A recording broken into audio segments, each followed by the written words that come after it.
What's up everybody? In today's tutorial, or simple tutorial, I'm just going to demonstrate how you can speed up your phone and minimize hiccups, lag spikes, anything that will slow down your experience using your phone. And the phone I'm using is the Samsung Galaxy S5 SMG 900p. It's a Sprint variant. It is rooted. For these two apps, I know one you will need a root, and I take that back. Two, these two apps, towards the bottom center of my screen, you will need a root for. And if you don't know how to root or need a root, there are plenty of videos out there to teach you how, and I will also provide you a link to some videos that actually help me root my device. And I went with more than just a simple root. I actually have a custom ROM installed. It's the More version 7 S6, and it gives my S5 a little bit of an S6 experience, but still keeping all the same features my S5 has, which is pretty nice. Because as you know, as they progressed on, they took away some features such as air gesture and a little bit of other things. So anyways, let's get to it. So the first app I'm going to explore, it's called Device Control.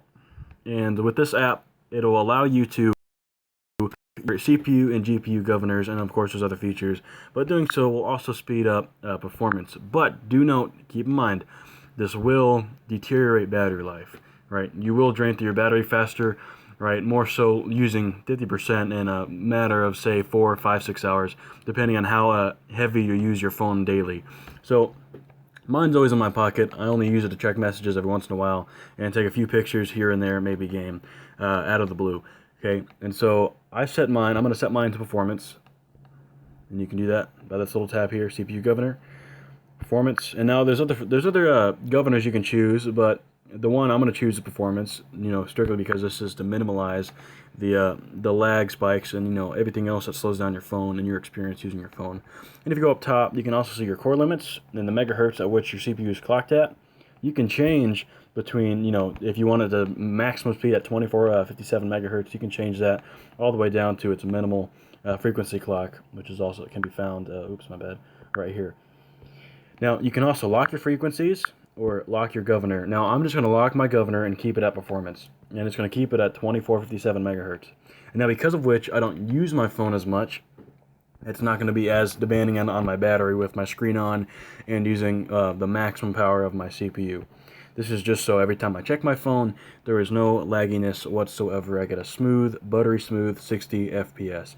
Now you can head on over to your GPU, and this you don't really need to focus as much on unless you want to game.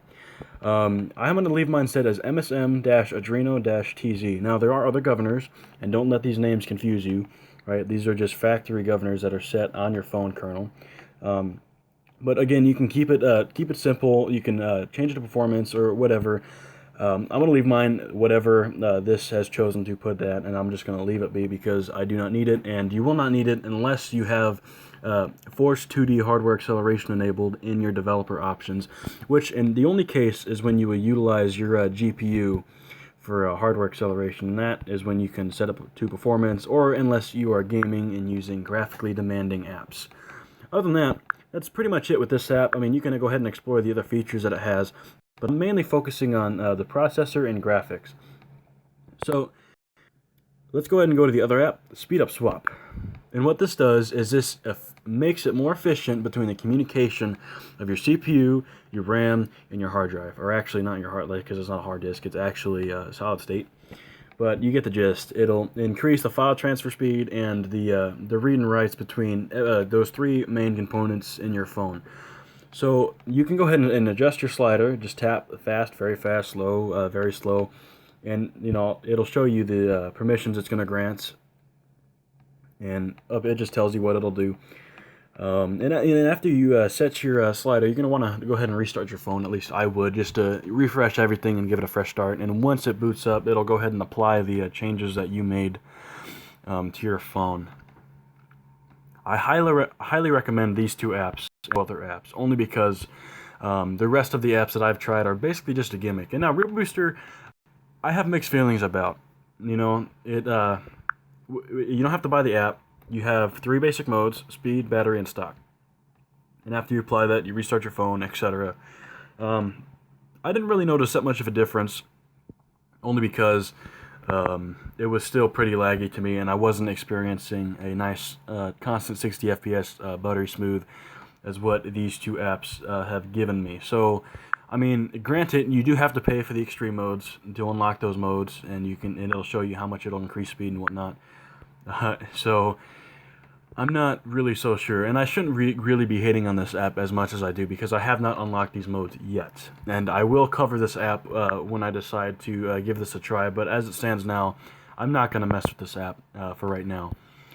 The number one app I will say you should stay away from is Clean Master. If you notice, when you install the app, it gives you all the permissions that it wants to use about your device. And I mean, there's some things about like it wants to use your camera, your device location, and stuff like this. That screams that they want to use data from my phone and log it and keep it logged so other people can use, and they can sell it for other people to use when need be, to keep it at hand. Right? Clean Master should only clean, say, your RAM, your unused space and whatever, but little do you realize, because you just want the app, there's all these other permissions that it wants to use just so it can send logs back to the company who made the app. So Clean Master, big no-no. Device control, speed up swap, yes. Those are good apps. So that is pretty much it for this tutorial. Very quick, very simple, just 2 simple apps. Make sure your phone is rooted. Again, if it's not rooted, I will go ahead and provide links in the description to really good videos that will go in depth to root your phone. And if you want to do as far as a custom ROM, I'll go ahead and provide a link to that as well. So stay tuned for the next video, and as always, peace. Yeah, let's ignore that outro because it didn't really work as well as I thought. So, alrighty.